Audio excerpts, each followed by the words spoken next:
Hello everyone! What I'm sharing you guys today is my version of cooking pansit bihon. Ang pansit bihon talaga hindi nawawala sa mga handaan nating mga Pinoy. Kaya naman, let's cook!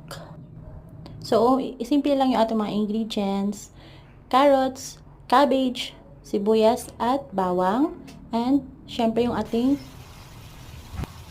pansit at bihon at syempre konting pork. So, uumpisahan natin yan sa pagsusuti ng bawang at sibuyas and ilalagay natin yung pork. So, habang sinusuti mo pala yan is lalagyan mo na siya ng mga pampalasa. Kahit anong pampalasang, ako kasi ang nilalagay ko lang is salt, pepper, konting oyster sauce and soy sauce. And yung ating mga gulay ay siniseparate ko pala yan.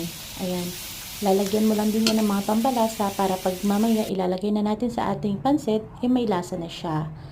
And that's it.